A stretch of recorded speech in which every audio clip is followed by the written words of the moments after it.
Hello guys, welcome back to another video. It's Jesse. Like I say, we're going to be reacting to some more scary, some more scary TikToks. Alright, sit back, relax, and let's get to it. Let's see what this is about, guys. Okay, so I'm just sitting here watching Scooby-Doo. Scooby-Doo. You know, it has been storming on and off all night. You can see there is nothing standing over here, right? Yeah. But look. What the fuck What the heck? Like, this is me. What the heck? What the heck? Like, the satellite went out because of the storms. So it wasn't working on the TV anyways. This is satellite there. The storm guys. Alright, whoa, what the fuck? It's getting more closer, what the fuck?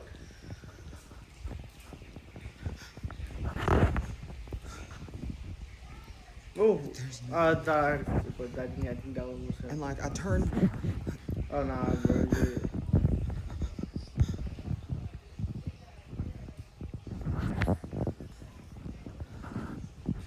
I think just don't looking at the TV anymore. Damn. Yeah, that was a good one. But I think no, it's fake. I look at the way that he went like that, move fast. I think that's what people would do to like to get to like to like say hey, cut that part out. Sorry guys, I just took a shower and I don't know, my nose feels weird now. But yeah, I think that thing is fake. It's very good. It's very material. I'll be hella scared if that happened to me in real life. I'll probably just run out of there, never go back in. Guys, comment down below. What would you guys do if this happened to? What did this happen to you guys? Would you just work the food shifts or would you guys go home? I didn't mean. I was get out of there. Alright guys, let's get into this next one. Tell me a ghost story that sounds completely guys, we unbelievable, get to but hear is entirely her true. I'll go first. When I was 8 years old, my family and I moved to a small town in the Midwest, and it was a farm town. It was built in like the early 1800s. Yeah, early 1800s. I think it was part of like the Homestead Act or something. And it was, had a bunch of acres, a barn that had burnt down. Like it was an active farm back then. Lots of history. People definitely passed away on the property. That we knew for sure. And man, it wasn't like very obvious as a child. I was super intuitive and I didn't know what to do with that intuition. So I naturally got a Ouija board. Why? And of course I dragged along my best friend and my sister and a couple other friends on this Ouija board journey where we would go and sit at the top of the stairs to the basement and we would turn all the lights off and turn candles on and then ask this thing questions, and it responded. And I don't tell people this story. It sounds psycho. The fact that other people are there to verify all of these things and validate gives me inner peace. But I don't tell people. But it worked. And unlike what I thought would happen when it would move, even when we'd lift all of our hands off of it, it's still moving. Is how aggressively it moved. It wasn't gentle. It was like very sharp. And so much time would pass when we were in there talking to this entity as well. Like we would think 10 minutes went by, and it would be 2 hours. Like. Insane. 2 hours? Being little kids, we wanted to know questions and answers like, who are we going to marry when we grow up? Or how many kids are we going to have? Or just questions like that. And every single time we start, it would give us answers at first, like, and it would tell us about itself. We would say, like, what's your name? And it would just say demon, D-E-M-O-N, like over and over again. When we would ask questions about me, at first it would like give us answers, and then it would just spell bitch repeatedly, B-I-T-C-H, B-I-T-C-H, B-I-T-C-H. Horrifying. Why? Like any question about me. Also, sorry if I seem lackluster. I already told this whole story and it deleted. It was so freaky. Also having like visuals of like hands reaching towards the planchette, like in the candlelight flicker. This entity gave us details saying that it was like buried in the cemetery. A cemetery that was like local, like the name was legit. It gave us like, I think it either gave us a plot number or it was just like the last name. And we did go there and what we found was crazy. Guys, so first of all, guys, she did not interact with ghosts. I think she got in contact with a, a demon. Guys, right, guys, just stay away from the Ouija board and just watch watch the professionals. So do it. That's crazy. Um, but it's not like no, it's kind of a mean. It means spirit too. I wonder if she tells more scary about more scary stories. Because she's actually having a lot of them or something like that. Like, well, we finally heard her story, guys. It's a crazy one. Alright, so let's get into this next one. So this next story was sent in by somebody who would like to remain anonymous. So shout out to Anonymous for sending in your story. Yes. And this is their experience. I used to live in a one-bedroom apartment in Cicero with my mom, sister, and myself. My sister had moved out and my mom had met her boyfriend right across the hall, whom is now her husband. She would sleep at his apartment and it was right across from us, only 3 feet By away. yourself? So it kind of felt like I had my own apartment at 13. I was obsessed with scary movies, and the one night I decided to watch a scary movie, it was The Exorcism of Emily Rose. Bad choice. Bad Not choice. gonna lie to y'all, I watched this movie growing up and it fucked me up for months. Like, peeking out of the curtain while showering type shit. I was so Dude, why obsessed you with show it that I would this recite the video for? demons' Fuck. names. What I thought was harmless would transform into me almost getting possessed. My mom had gotten in a fight with her boyfriend, so she slept back in the apartment for a week with me. And one day, out of curiosity, I asked her if God was real. Okay. She was so upset by my question that she just yelled at me and grounded me. A day later, my mom had yelled at me as soon as I woke up to get ready for school. Yeah. I was so confused because I didn't know or remember what she was talking about. She said that at 3 in the morning I was on my knees in the dark playing patty cake with a girl What named the fuck? Melissa. Oh. Right next to her bed on the floor. She had yelled at me to go back to bed and she said I did it with no What the hesitation. fuck? The second day comes and my mom was cooking in the kitchen. She said I was wide awake, telling her that the man was here and told me to tell you that he would be back. Fuck, dude, I'm getting chills. What the fuck? My mom was Okay, so I like upset it. that she He- kept he repeating, took "What a man?" pause. And my only response was the same thing. My mom looked at me and noticed I had a blank stare and did not blink. She asked me if I was sleeping, and she said I did respond and said yes. Okay. She walked me back to bed and laid me down, and I fell asleep right away. The third day, I had woken up to get ready for school, and I noticed a rosary around my neck. I had asked my mother, when did she put this on me? She said I put it on you because you were scaring me, and I said how? She said when we were sleeping, I was laying next to her with my eyes wide open, not blinking or talking. Fuck that.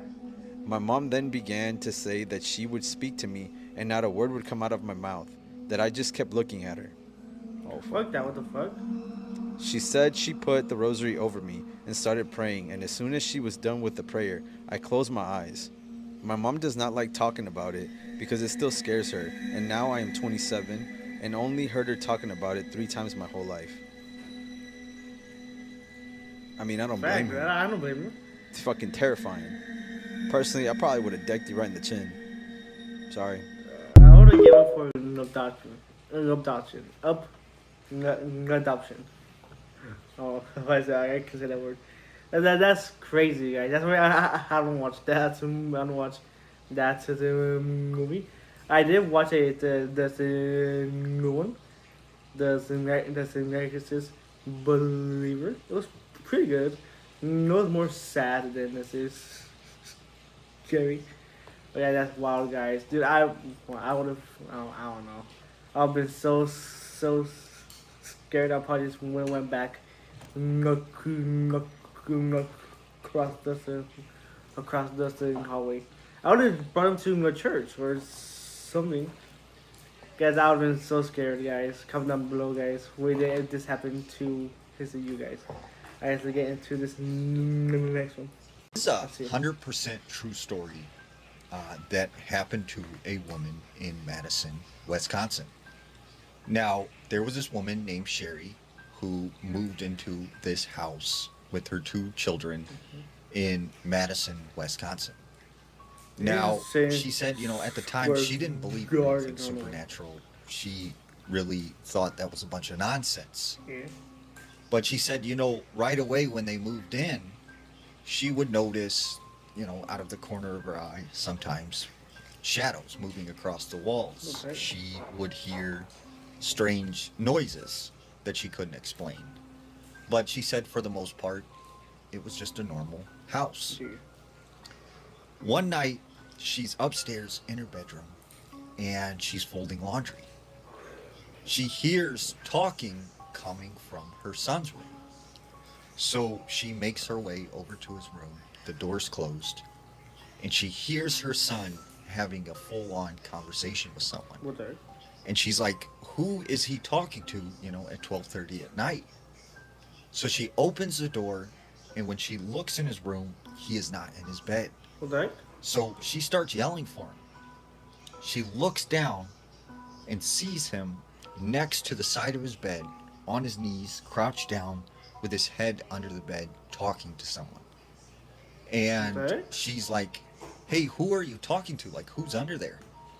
And her son's like, I can't tell you. Oh, shit. And she said, what do you mean you can't tell me? Like, who's under the bed? And he's like, I can't say. He'll get mad. Nah. And she's like, what? Who's under there? So she runs over to the bed and she looks underneath there. There's no one there. It's empty. There's nothing under Fuck there.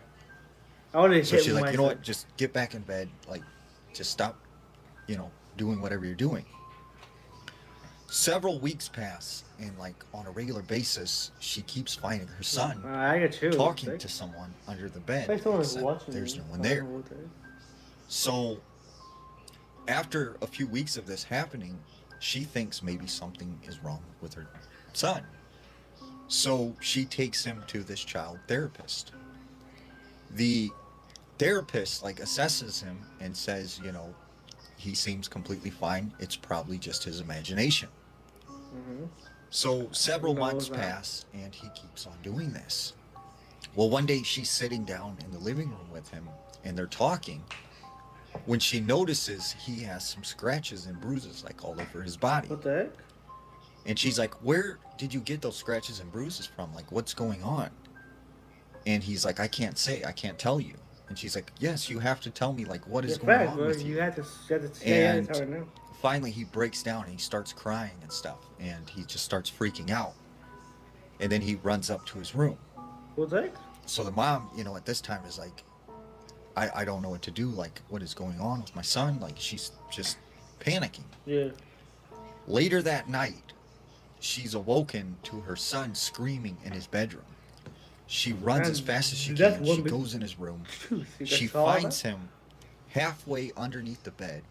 He's grabbing onto the bed What the heck? and it looks like something is pulling him under the bed. So she immediately grabs him, pulls him out from under the bed. She looks under there. There's no one there. Damn. So she's like, you know what? This is weird. Leave the house, You're man. sleeping with me tonight. You're going to be in bed with me Just tonight. leave the house. So they go back to her bedroom. He lays down. He falls asleep. She's sitting in bed. She can't sleep. She's freaked out about this whole situation. Yeah. When all of a sudden she hears, shh, hey, come under the bed. Fuck that. And she's like, what? She looks over. Her son is sleeping.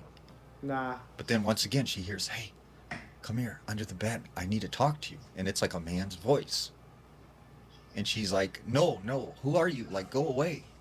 And the man's like, come on, get under the bed. I need to tell you something. Fuck that. Yeah, I got And she's like, no, I'm not going under the bed. And she said this man, whoever he was, just started yelling obscenities and getting really angry. So she grabs her son. They get out of the house. She And she shouldn't said have she in the left first that place. night and never went back. And still to this day, that house sits there. And she said she's talked to the neighbors. And they said since she's moved, several families have lived there and they move out immediately. Oh, dude, I got I don't know, I got that story gave me really bad vibes, and really bad chills. Cause my bed has a stand, and we could go under there. That'd be in my mind now. Guys, come down, guys. Would you go under the bed? Guys, that's fucking scary. Nah. I don't know why I would have left like after the first time that thing happened. Guys, that's wild. Alright, let's get into this last one, guys. Alright, guys, let's get to it. It's Appalachia Spooky Ooh, Story time, it's y'all, an and this Appalachia. story is Apple- very different than my Appalachia? others, which is exactly Appalachia. why I chose it, and I want to know Let's what see. you all think about it. This story comes from one of my followers named Katie. It Katie? is pretty terrifying. If you are scared easily and you're watching this at night, I would just save it and wait Don't until say the at night, morning. too. Katie said she grew up in the Midwest, but when she was in 7th grade, her family moved to Western North Carolina. It was her dad, her mom, her sister, and her. Katie said that they moved into this very old farmhouse, and even though it was an older farmhouse, it was quite big, and she said that they had a lot of woods back on the property. There was some field areas where there was some farmland, things like that. But directly from her room, because she was on the 2nd story, she had a window and she could see out into the back of the woods. Just a few feet into the woods, there was an old shed, and she could see the shed from her bedroom window. She said the shed always kind of creeped her out a little bit because it was old, it was back in the woods, and just gave her weird feelings. But she noticed almost every evening her dad would go out into the shed. Sometimes he would only be out there for a few minutes, and then sometimes he would be in this We have a shed shed for like outside. hours and had no idea what he was doing. She said occasionally she would look out her window and would see lights on in the shed, and so she knew her dad was in there. One morning she looked out her window and there was a big padlock that had been added on to the shed. She thought this was really odd, so she asked her dad about it, and her dad basically told her and her sister that he put the padlock on there to keep people from breaking in because he had some tools that were stolen out of the shed. Damn. Then as he was going to leave, he looked back at her and her sister and was like, yeah, I don't ever want you all going near that shed. Damn. They're like, why? What's up with the shed? And he was like, don't ask questions. I'm your dad. Just listen to me. I don't want you all near the shed. Here's where things get really odd, though. She said one evening she saw her dad go down to the shed. That was pretty normal. She goes to bed, but in the middle of the night, she wakes up because she hears her mom screaming her dad's name. She wakes up and she's like, Mom, what is going on? And she's like, I can't find your dad. He never came back from the shed. Mom was like, I'm going to go check the shed. You girls just stay in here and I will be right back. Then just a matter of minutes, her mom comes running back through the Hey, door so and walking calls an from guys, ambulance so because sorry. she had found her husband slumped over in the shed. While they're waiting on the ambulance, all 3 of them run out to the shed and they're with the dad while he is just like slumped over. He is alive, but he's just not acting right. The ambulance gets there and they say only one person can ride in the ambulance with the dad. So the wife went and she told the daughters just to wait at the house and to take the day off school. Damn. Guys, this is so weird. After they leave to go to the hospital, the 2 girls stay and they're like looking in the shed and there's nothing in there. What? You know how she said she always saw a light on Think in the the dad shed? put There was something no in there. electricity in the shed. What? There was no What? lanterns, no electricity. How? It said hanging on the walls there was like bird feathers and some rabbit feet, and there was like a small work desk with a few Okay. carving knives and a notebook. She said when she opened up the notebook she saw her father's handwriting in there, but then on other pages the handwriting was completely different, and it What the was heck? all just like mumbled jargon that she couldn't understand. And then written in the floorboards were like carvings of different symbols. Some of them looked very fresh, some of them looked super old. Her and her sister were super freaked out, felt very unsettled, and just went back into the house. Her dad was eventually discharged from the hospital and was diagnosed with having a stroke. Damn. So he came home, he had to walk with a cane, but ultimately was okay.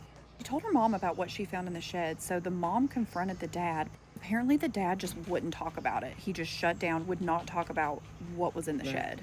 She said she started to hear her parents fighting a lot, like late at night. The one thing that her dad was always adamant about was that he wanted to continue to go down to the shed, even with his What's up? cane, even with like his disability from having the stroke. He was like adamant in the evenings that he still wanted to go out to the shed, and that was the main source of arguments from her parents. Okay, but then it gets even more bizarre. Eventually, months and months and months later, her dad got pneumonia. Damn. He was already declining from his stroke. He ended up passing away. Damn. After her dad's passing, Katie, her mom, and her sister ended up moving to a smaller home in the city, but she always wondered about that shed, like she couldn't stop thinking about it. Katie and her sister decided to do some research on the home. Turns out this home had had multiple owners over the last 20 years. Damn. Like almost every year, the house was put up for sale and bought by someone else. She tried to contact a couple of the previous owners just to like get more information about why they sold the home, anything odd that happened, whatever. And nobody would talk to her. Damn. Everyone, as soon as she started asking, just shut down and refused to speak to her. except for one woman who said that her husband had also suffered a stroke in the Damn. shed. She said to this day she has not returned to the property. She does not intend to, but she knows that there is something evil inside of that shed. What do you all think happened here? Let me know what you think in the comments, and if you want more spooky stories, then just follow along. Damn. Why I think is that open a portal, you know, he was doing, she said that there was bird, the feathers and a rabbit's foot. So I'm probably doing some rituals. I don't know, guys. At first I thought like he captured an animal and put it there, but there was no light in there, so like that. I don't know, guys. That's weird. Where did light come from, guys? There's so many unanswered questions here, guys. And it's even more weird because this is a part of the Appalachian Mountains. Yeah, that place is super weird, guys. Do not go there at night, or by yourself, or just don't go there at all. Okay, that place is super haunted. But I don't know, guys. It's a weird place. Okay, I think that'll do all for today's video, guys. Okay, guys, I am gonna do a punishment. Think in the next video, guys. So just stay tuned. It's been a good one. I guess make sure you guys like, share, comment, and subscribe. And I guess I'll catch you on the next one. Peace out, guys.